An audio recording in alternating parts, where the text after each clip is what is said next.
recording. Oh, yeah. Okay. You know, the mic is hot. Yeah, thanks, so. I appreciate it. What it do is go is popping, y'all. It's your homie ATM. It's your boy O. And we are the Lingo, baby. Chill. Again in this. I'm liking the new set. Yeah. Yeah, I think it's nice. It's comfortable.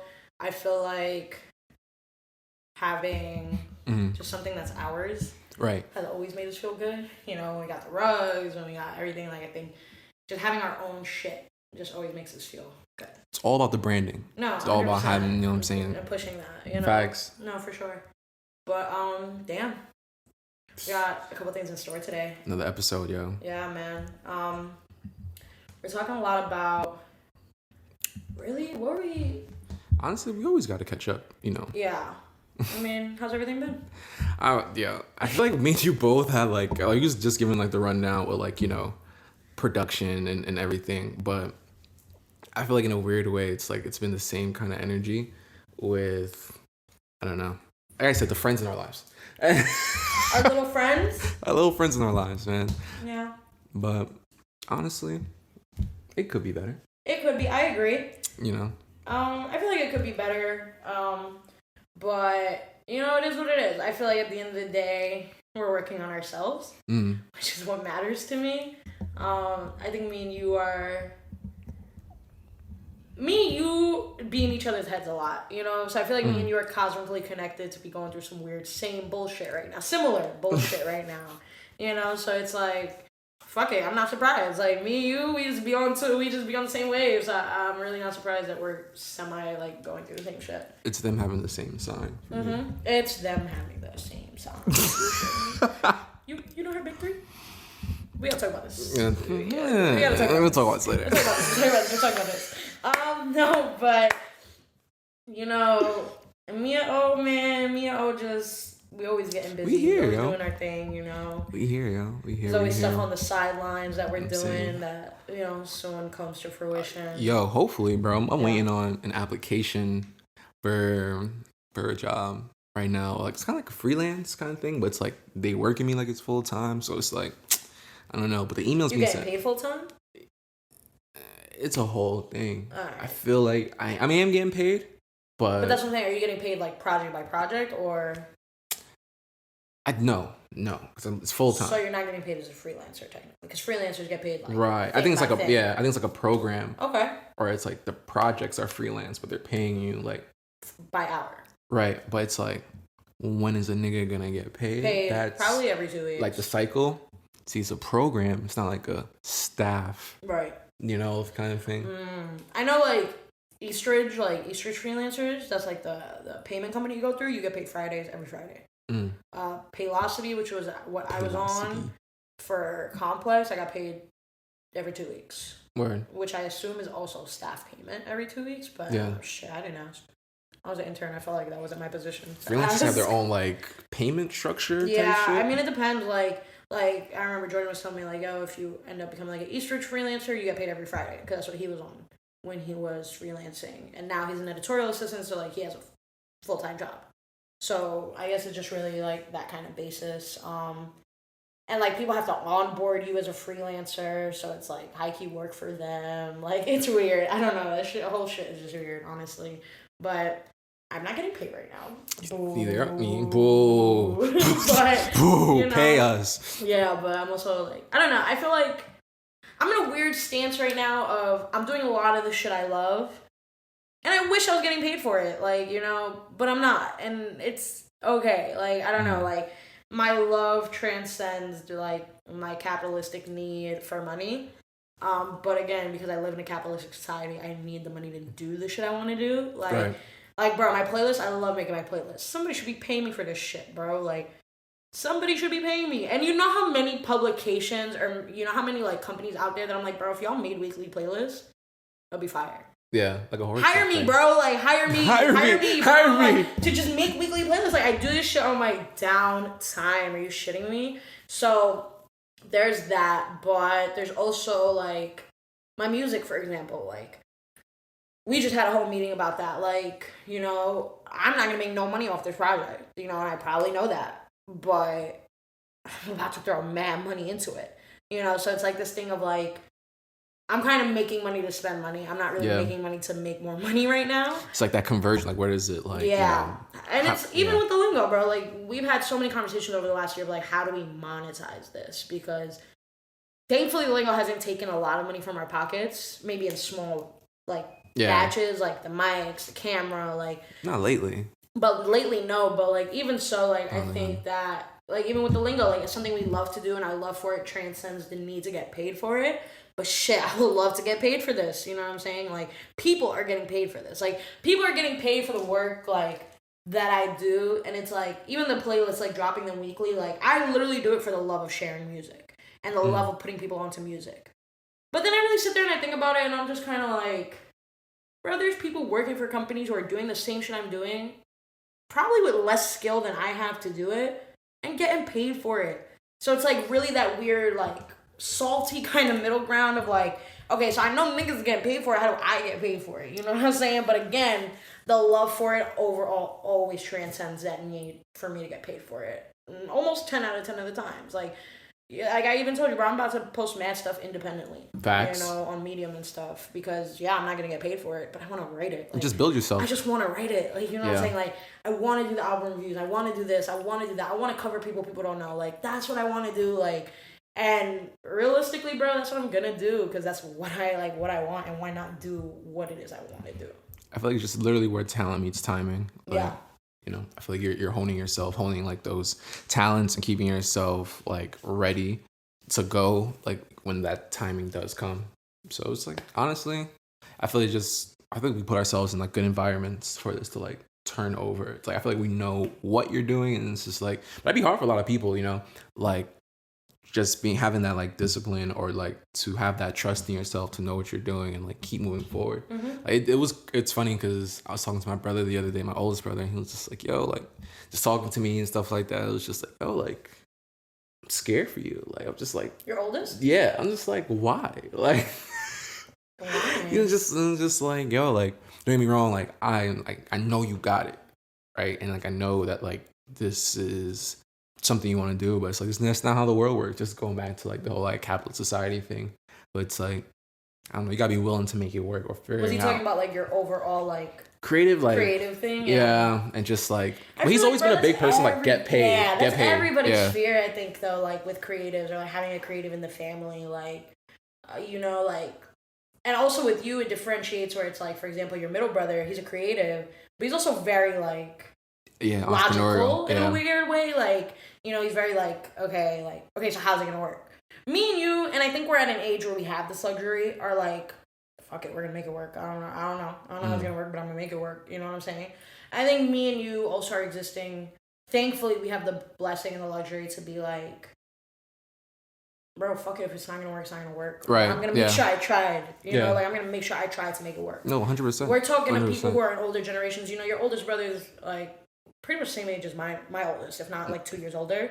They're very much in an age where it's like, now they're scared to try shit. You're in your 30s, you're in your mid 30s, late 30s, like you're scared to try shit. Fair.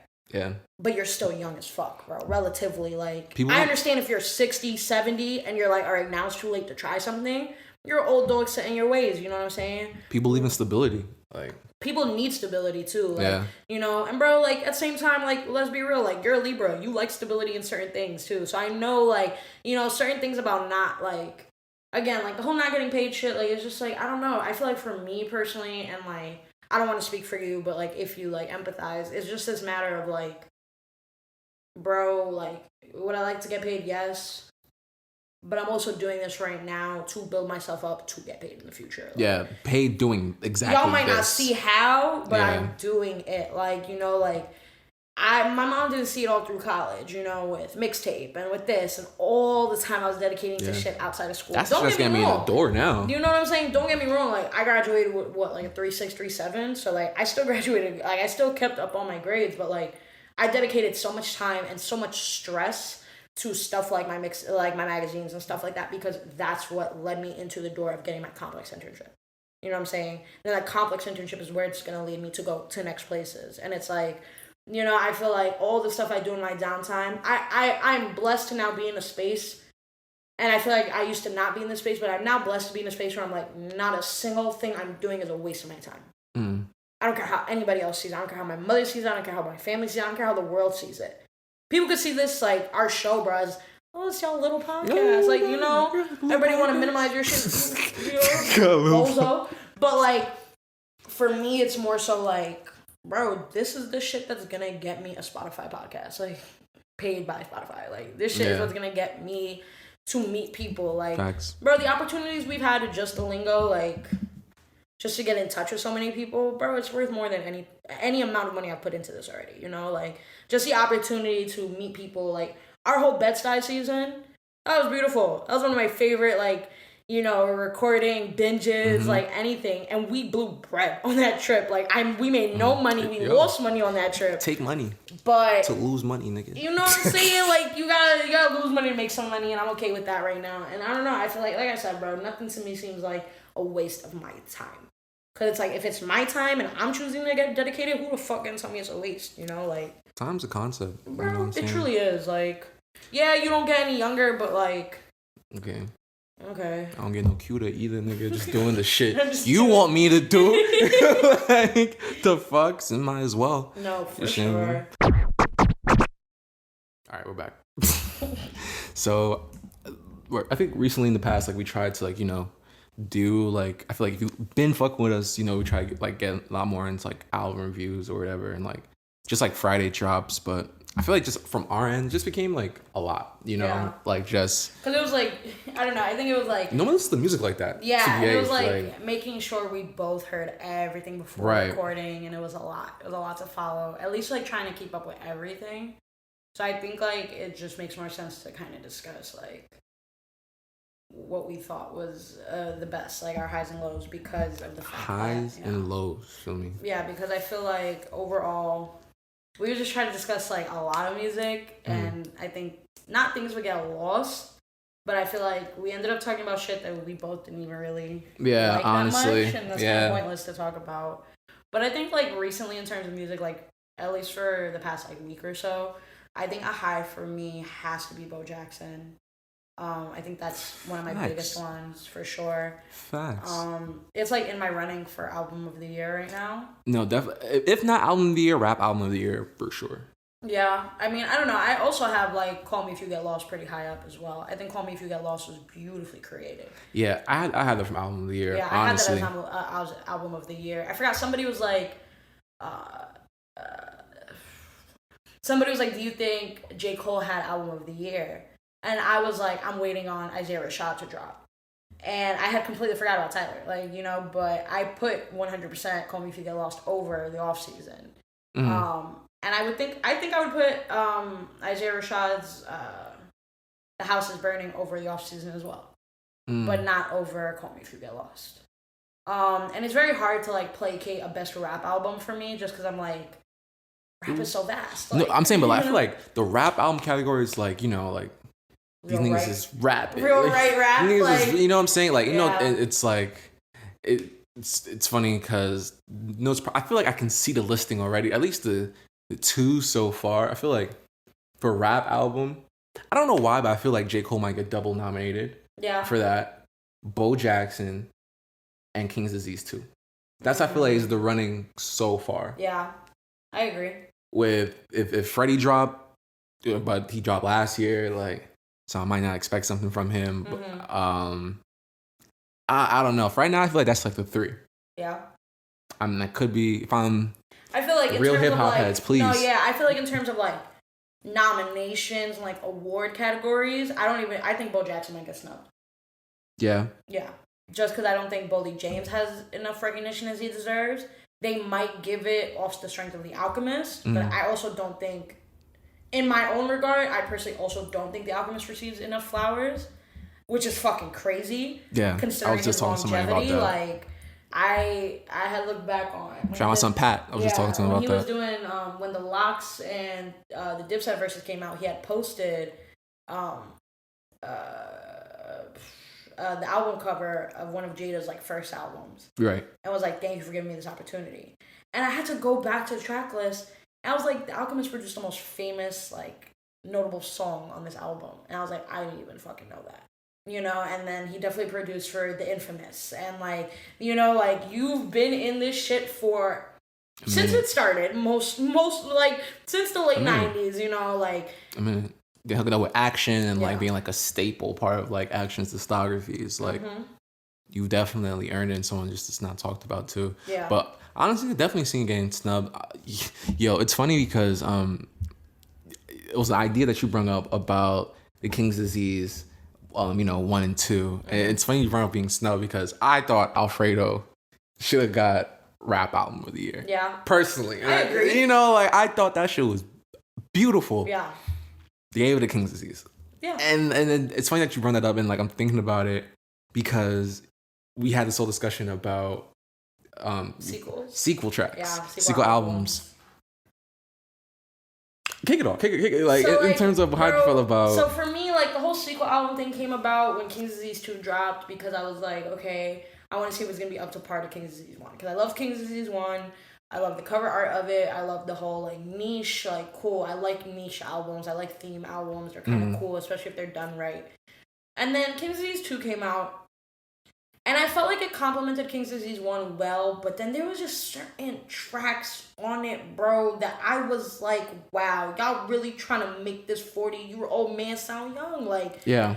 Like, bro, y'all know, like, let's be honest, like, you can only really be a fan of Nas. Like, yeah, people are fans of Nas because they're, like, hip-hop heads, whatever. But a lot of old hip-hop heads still don't like Nas because Nas's beat selection was always weird and whatever. So it's, like, beat selection, I'm not, like, super surprised by it. You know what I'm saying? But, like, I don't know, man. This, like, the shit, like, you know the vibe with A Boogie and YG? Like, it just felt very, like, y'all want to make this man sound younger, or like y'all trying to make him sound, but again, like that could deadass just be Nas. Like, bro, it's Nas. I'm assuming Nas has a lot of creative control over his projects at the point he's in now. You know, like it's not like a new artist coming up where the label's controlling shit. Like, so that's where that came from, and like.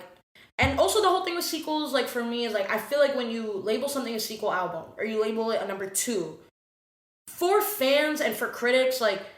Personally, I feel like there's this inevitable energy of, like, carrying your thoughts from part 1 into part 2. Right. Or thinking, like, okay, how is this gonna be up to par with part 1? King's Disease was different than most sequel albums I know, just because King's Disease was a year after. You know, I think, like, I remember I told you, like, my original jump-off point with that was Artist and Artist 2.0. Artist came out the beginning of A Boogie's career in, like, 13 or 14. And then Artist 2.0 came out 2019 or 2020. So it was a solid 5 years after you've built yourself. So Artist 2.0 sounds nothing like Artist, but Artist is tracks like My Shit, Jungle, DTB. It's very classic first impressions of A Boogie. And now you've had 3 albums since, so there's a person who's now curated his sound. It sounds like when you listen to Artist and then you listen to Artist 2.0, you realize, okay, this sounds more like a kid getting into the game, like figuring his shit out. And then Artist 2.0 sounds more like, okay, this is your sound. Yeah, this is what you chose. It. Like, this is what, great. King's Disease 2 is different in the sense that it was a year apart. You know what I'm saying? And that's my thing with sequel albums. Like, and a lot of them come out years after originals. I definitely feel like it lost the theme. Like, well, I feel like in King's Disease, especially because you had a portrait as your cover. Yeah. Which completely, like, to me, I was like, bro, King's Disease 1 drew me to it because of the cover art. The cover art was hard. Fire. Like, the whole, like, the devils, like, the just, like, stained glass-esque kind of, like, painting of it. Very, like, cathedral. Very, like, antichrist in a way. Like, it was dope. It felt intriguing. King's Disease 2, you have a portrait as your cover art.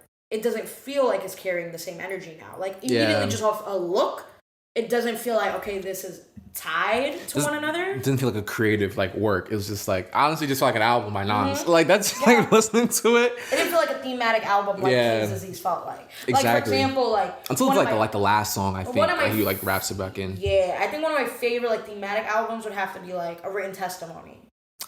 You know what I'm saying? Like, it's a very strong thematic album in the sense of, you know, what it talks about.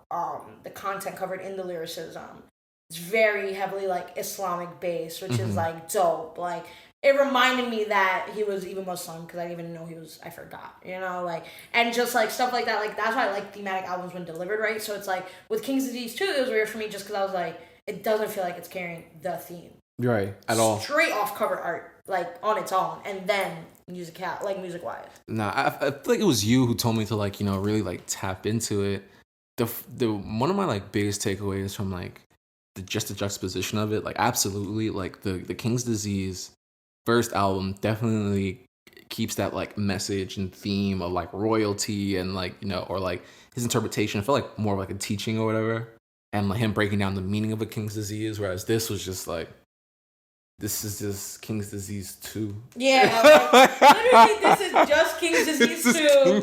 It kind of feels 2. like, I don't know, you kind of packaged me an album and gave it to me. Yeah, that 40 side song, I'm like, yo, whose flow is this? Like this, like, and it's weird because the whole way listening through it, I'm just like, this don't really sound like Nas. Like, I listened to both albums, and I was like, King's Disease 2, I'm like, honestly, I still like The World Is Yours, like. Oh, wait, I just realized something. Go ahead, keep talking. Oh, my bad. Sorry. No, you're fine. Well, his like the life is This Life Is Mine, or like about his fucking Mobb Deep feature. I'm like, honestly, that's still like one of my favorite songs. I'll still take this verse, one verse got on a Mobb Deep song ages ago over this entire album. Like, honestly, you know what I'm saying? So it's like, in that weird way, it's weird to have like a legend just kind of like, you know, working with like, not anybody, because don't get me wrong, you guys, like, I feel like one of my favorite songs on there was with the feature with Lauryn Hill. Yeah. And I feel like that was like the only time, like on Nobody, I felt like, okay, I'm listening to a Nas album. Yeah. You know, like. And also the big difference as well between them was on King's Disease 1, Corbett is like way less of a producer. It's Hit Boy on everything. On King's Disease 2, it's still Hit Boy on everything, don't get me wrong. But Corbett is also like way more involved in production from start to finish. The shit with Lauryn Hill was produced by Hit Boy and Corbett. But it's funny because then, like, you know, like the shit with A Boogie and YG was also produced by both of them, Hit Boy and Corbett. So it's like, I think production also like, but like I said, with Nas, that's like a specific niche anyway, where his production has always been a little, like I don't know how to like take it, or at least for some people. But just speaking on like production, that was also a huge difference we saw between the Plugs I Met 1 and the Plugs I Met 2 by Benny Butcher, because the Plugs I Met 2 is exclusively produced by Harry Fraud, and the Plugs I Met 1 was not. Yeah, no, it was Harry Fraud here and there. But it's so different. Like, it sounds like so different. I'll never forget this. Like, when this album dropped. Shout out our favorite industry dog. He held me down with a early release, and I remember getting in. I was just like, yo, like, Plugs I Met 1 is really good. You know what I'm saying? It's one of those like albums that kind of like really introduced me to Benny, like the intro skits and just like the vibe, and 5 to 50 with India, like you're literally sampling your shorty, like telling you about how like the feds raided y'all crib, like it's an amazing song. And it's a beautiful outro, like too, like. And I think you also gotta remember, like, the Plugs I Met 1 was entirely produced by Derringer and Alchemist. You know, and then Plugs I Met 2 about the Alchemist. You know, and the Plugs I Met 2 was pretty much exclusively produced by Harry Fraud, because it's even on the like project, like on Spotify, it's Benny Butcher, Harry Fraud. Like, it's not just a Benny Butcher album, and then you look at credits to find that. Which is also weird. Like, I find that weird as well. Like, there's a couple albums like that where producers' names are on the album. Like the artists that made it are this and that, which is kind of like a little weird to me. But off topic, but Vince Staples was talking about that. Really? Like, on the Drink Champs podcast, and he was basically saying how he doesn't like to put like featured, like in terms of the artist. He's like, no, it's just the song. Like, it's the song, and like it's weird because then it's like, oh, featuring. I'm like, I'm not featuring. They're on the song. Like, it's just the song. The song's always supposed to have them on it. Like, Interesting. And I was just like, that's a weird. Yeah. That's a weird. That is weird. I guess because honestly, like, that shit is really only for like, in a way, it's like a marketing thing. It is. 100%. You know what I'm saying? Like, oh, you see, you see this person on it, and you're, you know like, what I'm saying? Oh, shit. Like, there's been a lot of albums where, like, I might not necessarily like the artist, but then I'll see featuring, like, Young Thug. And I'll be like, oh, let's go listen to that. That track. And I won't listen to the full album because I don't care. You know, but I think it is a marketing. Some albums, like, some albums have dropped with mad features, none on the track list. Like, a minute ago, what was it? I think it was called Surf. There's an album that dropped a long ass time ago. It was like a Chance. I don't know if it was a Chance album. It was like his collective. But there was mad features on it, and not a single one was listed. Yeah, it was a Donnie Trumpet and the Social Experiment album, and there's not a single feature listed. But I know No Name is on it. Like No Name's on Sunday Candy. Like mad artists are on it, but it's a Donnie Trumpet and the Social Experiment project. Mad features, none listed. Interesting. There was something else that was more recently that was like that too, but I don't know. I think that stuff. I like songs like that because then it's just like, oh, it doesn't say the feature. Then like you listen to them like, oh shit, like yeah, like they got I like think a little cool. bonus. Yeah, but I think like in like Vince's defense, it's also this thing of like, yo, if niggas want to listen to my music, they're gonna listen. You're gonna listen to it, right? You're gonna listen to it. Like if not, like I'd prefer you listen to my music because you want to listen to it, not because there's a certain feature on it. You know, and just speaking to that and like the whole like putting your name on other people's work, like with the Harry Fraud thing, like I don't know, I feel like that's always been a thing in hip hop. Like if you remember, you've watched Notorious, right? The movie. Yeah. I'm pretty sure it was in Notorious where Suge had like come up to, I don't know if it was Biggie or like one of Biggie's new artists type shit. It was like, if you want to be with a label where your label head is not on stage and taking all your clout, come to Bad Boy. And he was taking shots at Diddy. Mm-hmm. But that's a fact. Diddy was in everybody's shit. Whether he like, whether he had a verse or not, like that was a very big thing in the start of hip hop as well. Like that was like him at the Source Awards, wasn't that? I'm pretty sure, yeah. Yeah. And so it's just like shit like that. And it's just like, and it's weird. It's like always this thing. So it's like with that, for example, like, I don't know. I guess like in the production world, sure, like Harry Fraud has like, he has his name, you know, Harry Fraud's produced mad shit. But I didn't see the purpose. Like, I don't know. But it was good. It was a good distinction just because you off rip immediately understand that the production's not going to be the same. I didn't expect it. Like I didn't expect it to be such a drastic takeaway. Then I think when we were talking about it earlier, you were saying like it wasn't dry enough. It wasn't. It wasn't that raw like enough. Like it wasn't gritty enough. Like it felt very. The way Alchemist and I feel like Danger like produced like their beats, like you can definitely like hear like it feels like you're getting like a vintage. It feels like the Griselda niche, like. And this one just felt very like. I don't want to say pop. Like it's not like it didn't sound. Because the lyricism doesn't make it feel pop. Because it's Benny. Like it's authentic Benny lyrics. But the beats didn't feel right. Yeah. Alongside that, like, and I think it was going through that whole thing with like, you know, I think Rock Nation just started they started working together, and like I think Griselda and them really started like getting like the public eye, and I feel like it seemed like this is my push to like get like other people who don't like necessarily like rap beats type shit and like Harry Fraud. It felt like a too big to fail type project. And it's like also like with the Plugs I'm at One, when you look at it, like the features are like Black Thought, Jadakiss. It's very real rappers, you know. But then you get on the second one, and you get Chinks.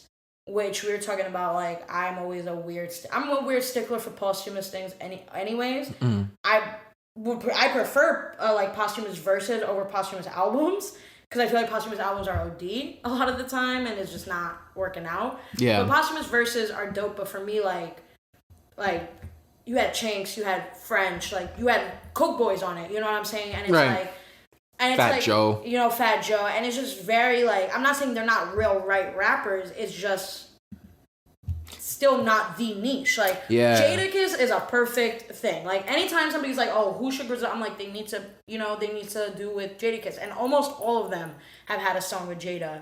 But I know Benny's had a couple, you know? So it's like this thing of, like, that's, like, a niche. That's a real rapper that I feel like y'all work with. Pusha works because Pusha's like flow and bravado is very like rough. It's very dry. It's not nice. It's very like it's not sweet. It's very like the only like somewhat.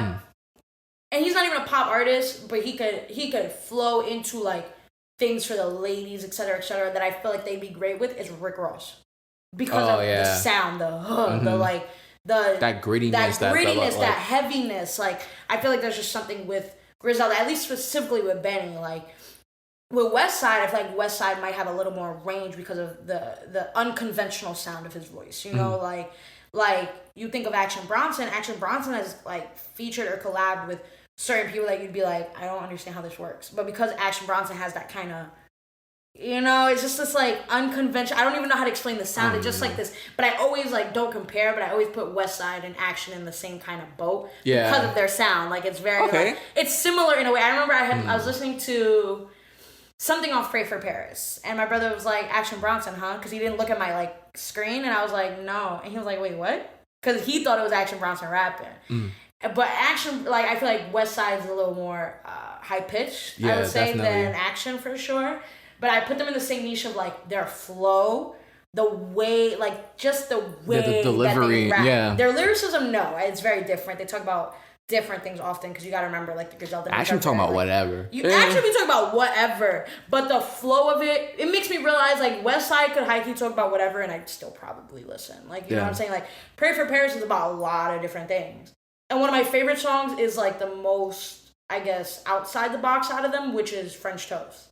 I feel like French Toast is the most like, like. Not positive, but I feel like even in French Toast, I think he's hitting that like thing you were talking about with Rick Ross. He's just like, I'm out here in Paris.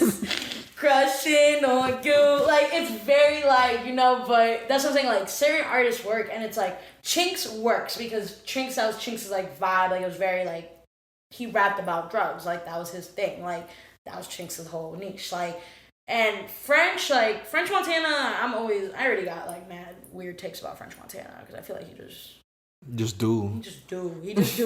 be in places doing. Like, I don't even know how to explain that. You just be doing things in places. Like, just, I don't know. So it's like, with Plugs I Met too, it's like, even the features didn't feel, not even right, but I would say they didn't feel like they were as organic. Yeah, I don't think like, well placated as Plugs I Met. I don't think they blend. You know what I'm saying? I just didn't think. Even the Chinks feature, like, I heard it, and me knowing Chinks has been dead since 2015, I was just like, I don't know, this don't feel right. Like, even the verse, like, don't feel right. Like, I don't know. But even tapping into, like, the postmortem. Yeah. Like, it reminds me of, over the weekend, Anderson .Paak got that tattoo. Right. And it was basically saying, yo, like, don't drop When I die, like, don't drop anything that I didn't drop. Yeah, I respect it. And it's like, that all goes back to Faith by Pop, you know what I'm saying? And like, bro, when Faith dropped, first of all, people looked at the track list and immediately were turned off. Once they saw, like, Dua Lipa, people were like, what are you talking about? And then the album dropped, and there was this interview, I forgot who he did the interview with, but this heavily circulated clip from an interview with Pop, and he was like, I don't fuck with people. That's why people don't really be on my projects like that, like, I don't really fuck with niggas like that. And then Shoot for the Stars, Aim for the Moon had mad features. Also, it was also a posthumous album, right? Yeah. But it was a practically finished album. Like, he was working on it. That's why it felt better. Like, because it was like, okay, these are his songs. Like, you know what I'm saying? These are how he wanted stuff to sound. The deluxe version made more sense than the original. Yeah. Because the original had, like, Rosalia. And then the deluxe took off Rosalia and had Burna Boy. I was like, that makes more sense. That makes more sense, but even still, it's So then when Faith dropped, and then that clip started heavily circulating, mad people were adding, like, Steven Victor on some, like, yo, why would you do this? Like, why would you let this come out? Mad people adding, like, Pop's people on some, like, why would you do? Mad people coming out on some, I had no say in this, bro.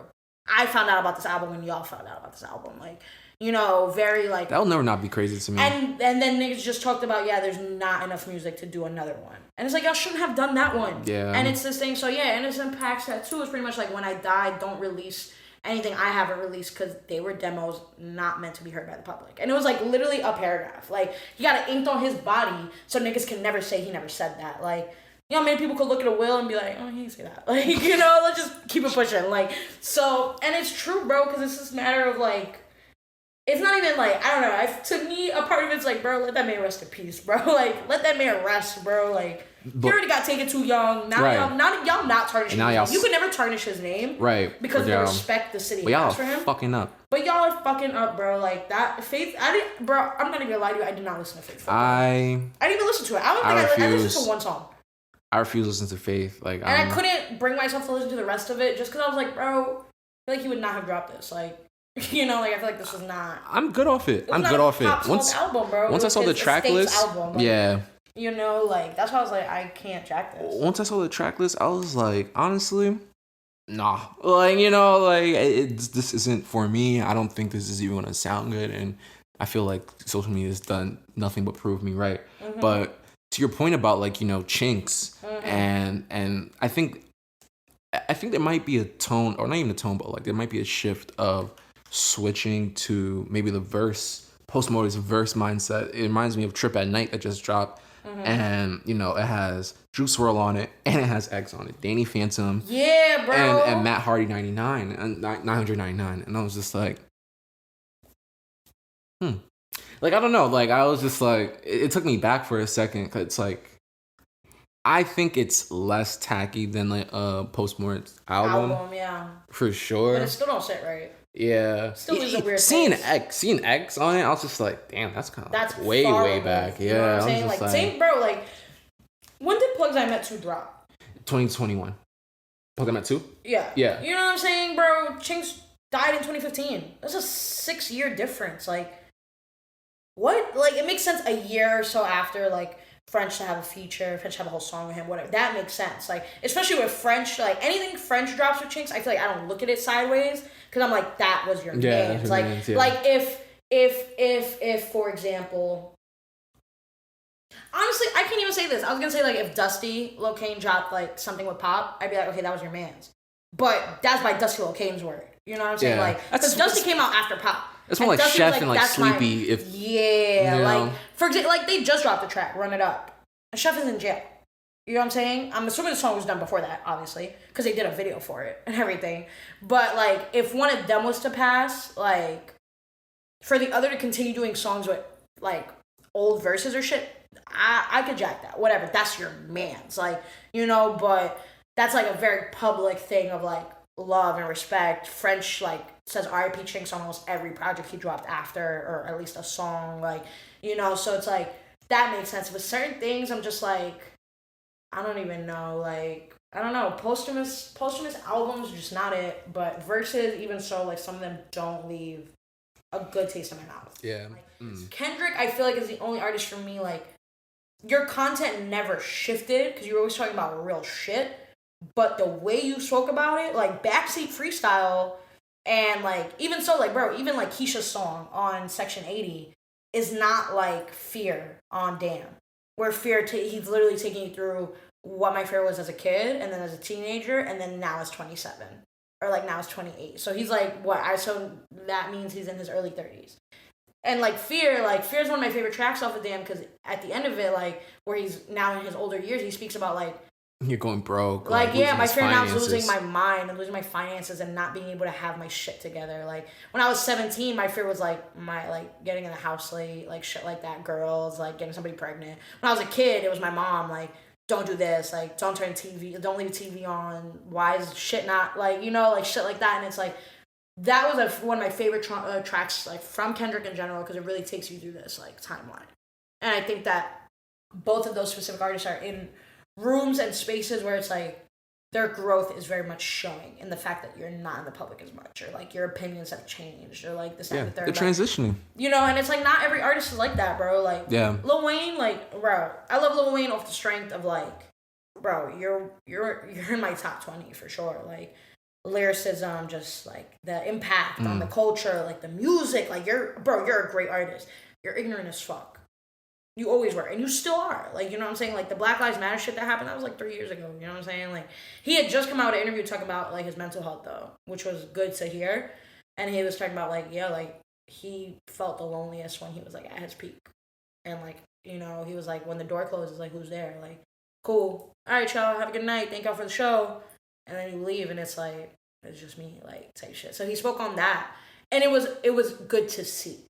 Because for me, I felt like for the first time, I'm getting you as a grown man. Like, okay. Sorry. I feel like for the first time, I'm getting you fully as, like, a grown man. Like, I'm seeing a shift in character. Yeah, not just the artist. Yeah. And on that, bro, like, Tyler spoke about it on Massa, on Call Me If You Get Lost. Like, he literally said, when I turned 23, that's when puberty finally hit me. My facial hair started growing. My clothing ain't really fit me. The caterpillar turned into the cocoon. Now you get me. I was shifting. That's why Cherry Bomb sounded so shifty. You know, and that track is one of my favorite tracks just because I really felt like, wow, like, I feel like I was always getting you upfront and personal, but now I'm getting upfront and personal. That track specifically. Later on the track, he's like, Mom's is in the shelter when Yonkers drop, I don't say it. When I got it out, that's the moment I realized I finally made it. And I was like, whoa. Like, I didn't even know that. Like, you know, like, I knew, like, I've known you since Odd Future, bro. Like, and even in it, he's like, I'm not that same little boy y'all was introduced to at 1-9. Like, y'all met Tyler at 19. Tyler's like, what, late 20s now, I want to say? Yeah. So it's like, you know, I think, Call Me If You Get, like, I didn't know, I guess at the time, that Cherry Bomb was his shift. You know what I'm saying? It sounded like it, though. It did, musically, 100%. Yeah. And then after Cherry Bomb, you got what? Oh, Flower Boy. And then Igor, and then this. Yeah, it was. You know, so it was an immediate 180, and you see it, but it's like, I feel like Call Me If You Get Lost was the first moment where I was like, oh, you're being very transparent about the shit. Like, you're very, like, yeah, I, you know, you could always infer lyrics or assume shit, but this was one of the first times I feel like I got shit so in my face in a way that was like, again, grown. You know, he talked about therapy his whole music career and battling his demons in a weird way. You know, don't get me wrong. You know, like, I forgot what project was it. I don't know if it was Bastard. I feel like it was Goblin, where there was a lot of snippets of, like, his therapist talking to him. I think it's Bastard. Is it Bastard? I fucking love that shit. But, bro, like, even that, like, it was so, like, jarring, you know? But, like, as a kid listening to it, like, I was like, what? I would say, like, 12, 13? Like, yeah. As a kid who had just started going through, like, suicidal thoughts, like, no cap, I'm sorry, like, that's dark, but, like, for me to listen to Bastard and God, like, they came out in eras where I needed that kind of Tyler. Because I needed that weirdness, I needed that odd shit, I needed the shit that was, like, because that was just me, like, I liked the weird shit. So, you know, and I feel like he always gave us 100% of himself. But I feel like with Call Me If You Get Lost, you finally see that thing of, like, oh, you're grown. You know, you've grown up. Like, you see it in the music, but I feel like just the very straightforward lyricism of, like, especially Massa in and of itself. Like, I think Massa was my favorite track because of that. Because I feel like it finally, like, it showed me something of, like, you're putting it all out on the table for us.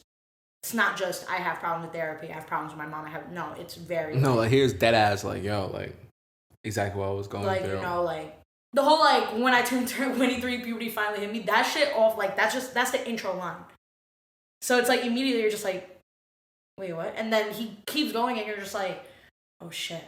And you're like, oh, so I wasn't bugging, Cherry Bomb was your shift. Like, you know, yeah. It's, like, one of those, and it's, like, yeah, nah. I don't know, man. I think certain artists age beautifully in terms of the lyricism and their music, you know, while some stick to their niches. You know, like, what was it? Drawing back to, like, the Kendrick thing, you know, it's funny that you brought it to, like, he's gonna go, like, we're losing, like, you know, I thought, I didn't even take it that far. I really thought it was just him noticing that, like, he's bigger than the label, you know, and to still foster a space for, like, you know, growing artists and people. I visualized it as him just taking a step back, or like, you know, and maybe it's a weird way you say, like, yeah, like, T is kind of like is his or whatever, or it's like it is like a part of him, like he's a huge part of it.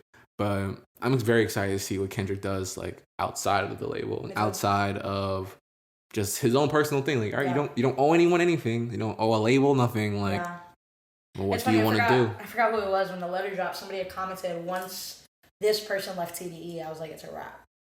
And that will keep be a thing, bro. When certain, like, people or, like, big heads leave, the other people that were with them also get put in a weird space. Like, you know, like, I don't know. And, like, certain people just elevate in their positions. Like, Ibrahim is, I think, CEO of Dreamville now or president. He was one or the other before, and now he's one or the other now. And it's, like, people just elevating in that. And Ibrahim, like, knows Cole from here. Like, his whole at is King of Queens. And I was like, oh, okay, word. So it's, like, I think certain people, like, when certain people leave labels, especially people that, like, started labels or people that had a lot in, like, the creation of shit, I also think it makes things a little shaky. Yeah, because it's just, like... Everything's shaky. Yeah. It's not necessarily, oh, I'm not around the same people I started with, but sometimes it can feel like that, you know? But I don't think that's the thing. I don't think, like... It didn't feel shady. Like, you know? It didn't feel like TD's not for me anymore or I've outgrown it. It didn't feel like that to me. It felt very much like I did my due diligence. You know, I did my part. And even so, like, the way he ended it, he was like, I hope TDE can remain to be a vessel for candid creators. Like, you know? And I think, bro, when you think about it and you think of TDE signees, like, they are some of the most candid artists I know. Like, you know, Absol, Isaiah Rashad. Fucking SZA. You know, they're Schoolboy. They are very candid creators. I think that they're I wish TDE artists dropped more. Like, I feel like TDE niggas are always shh, very hush, and it's like, it stresses me out, bro, because it's like, bro, why y'all move it like that? Like, you don't gotta say much when you're the top dog. I guess not, you know what I'm saying? And it's like, no, literally, bro, and it's, I don't know, I think, I'm excited, though. I'm definitely excited to see where Kendrick goes from here as one of my favorite artists ever. Like, I'm just excited to see where you're gonna do, bro. Like, if you do go silent, like, and that's it, and that's that, bro, you know? I'm excited to see what the rest of this year looks like, because this is confirmation that 3 of the biggest names in hip-hop, respectively, Kanye West, Kendrick, and Drake are all dropping this year. Hopefully this year. Kanye probably first. I'm jacking we're gonna get Certified Lover Boy in the winter. October, November, December, like, definitely winter time. They missed the whole rollout with the whole... That's a whole conversation. Bro, I'm confused. Didn't CLB merch drop mad long ago? Bro. I know somebody with a hoodie, with the CLB hoodie. I want one of those. And the snow and everything. So I wasn't confused, bro. I was like, oh, it's gonna drop. They missed their rollout window. I'm jacking they missed their rollout window. It was supposed to drop last year. I feel like if they don't drop by early December, it has to be January, because January is prime time. Everybody drops, like... They still probably got a whole bunch of wild merch for the cold. Like, I can't wait. Yeah. I want to buy something. I really want that CLB hoodie. I just can't find it nowhere anymore. And, like, resales like $350. I'm like, y'all bugging for a Nike hoodie? For a Nike CLB hoodie? With the little CLB that I thought was Arabic when I first saw it from a distance. I was like, why did it look like Arabic? And I got closer, I said, well, wait, that's a CLB. What the... I was so confused, bro. Certified. So, I think CLB is going to drop definitely closer to winter, especially if it's very... Because, I don't know, you give me Certified Lover Boy as a title, I'm jacking very B-side Scorpion / just sad boy Drake. Like, I'm hoping for it. Like, I'm hoping for a classic Drake just elevated. Like, you're never going to get a So Far Gone or a Thank Me Later. He's not that no more. You know what I'm saying? But he's still... Yeah. I want to hear something. I want something like that. I feel like with Kendrick dropping this yesterday, like, I don't know. I don't think it's going to come anytime soon. Especially when he ended it with I'll see you soon enough.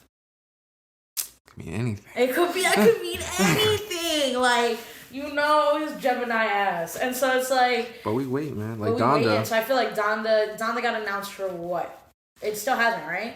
Donda never got announced. Niggas keep on saying shit. No, it got announced for the 8th, and then Apple Music changed the expect date to the 22nd.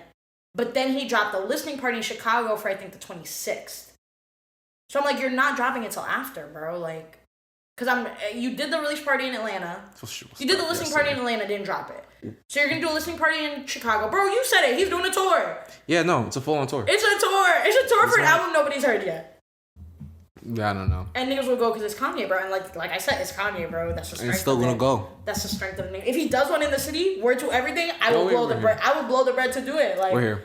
Mm. You know what I'm saying? Like, so I don't know. I think I'm excited though. I'm excited to see the future of music for the year. I think all these announcements have also just like, I don't know, bro. I feel like we're in a weird zone right now for the next like year, for the next couple years, of like seeing some of the people we got raised on. That's it. Exit Stop. out, yeah.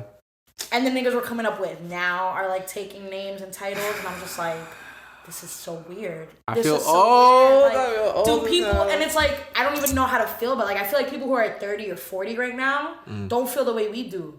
Because, Them people's has been gone. Like, they're like, you know, some of y'all people's has been gone, but not even that. Like, some of these people who y'all are cool with leaving now is okay. Like, you're old enough that you might not even fully be in tune to new shit dropping. Like, and you're okay with listening to the older shit that you liked, you know, whatever. right. But, I don't know. I'm in a weird thing of like, I genuinely grew up with these artists right now. And so it's like a lot. So like now I feel like how they might have felt with when Biggie died or when this or when that. But even deaths are like, Pop, like that was a death that really like took me like crazy. And you got to think about it, like Biggie and Pop were also young when they died. Yeah. I think they were what, 22, 21? Or 24, 23? I'm older than Pop for sure. No, not Pop. Oh, Biggie? Biggie and Pac. Oh, Biggie They and both Pop. died Okay. like early 20s. Yeah. Pop died at 20. Yeah. You were older. I was just about to turn 21. Because he died in January, early February. Anyways, so you know, yeah, I don't even want to. So yeah, so it's like, I feel like I'm in a weird zone right now where I'm realizing a lot of my greats stopping. Bro, you know, I doubt Jay-Z's going to drop anything ever again. Another album. I feel like I might get one. Nothing? I feel like I might get one. You're gonna get one. I feel like I might get one, but I like had this conversation about Drake too, where I was like, bro, give it 5 years, and I'm jacking Drake's not making music no more. Because he's gonna drop Certified Lover Boy.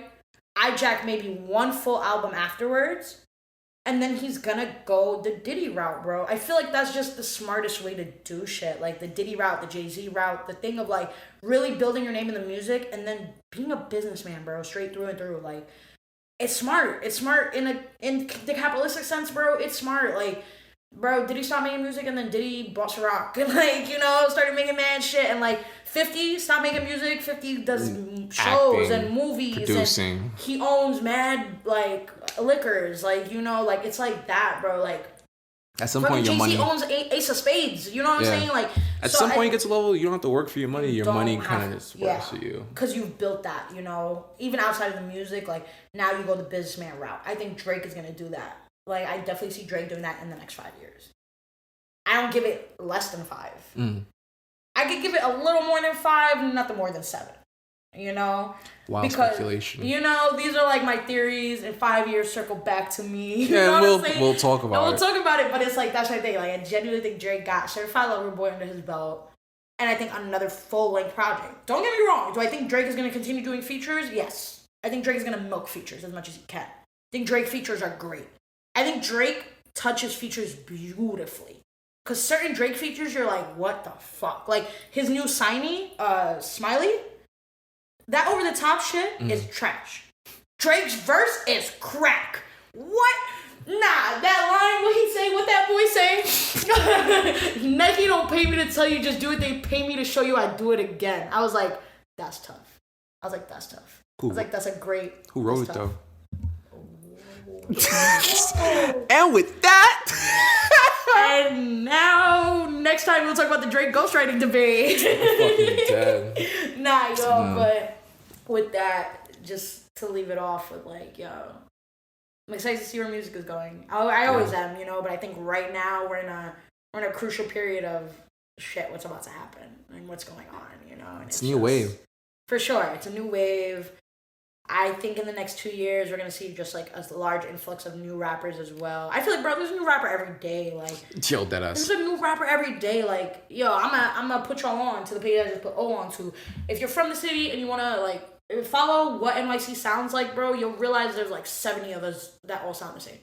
And it's crazy. It's kind of crazy. Like, I'm not even going to lie to y'all. Like, it's kind of wild. Like, I be circling through that page and hearing, like, 6 songs that sound the exact same. Niggas have a niche, yeah. Niggas have a sound. I don't like that, though. But I don't want to get into it. I think we should talk about the New York sound a different time because that's a whole conversation. But with that, y'all, thank y'all for tuning in today. It's your homie APM. It's your boy O. And we are the Lingo Baby, always here for new music, old music, debates. New vibes. You know the vibes. Shit talking. You know what I'm saying?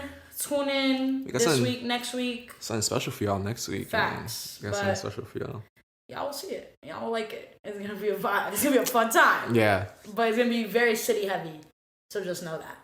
But with that, y'all, stay up and be easy. Later. Peace.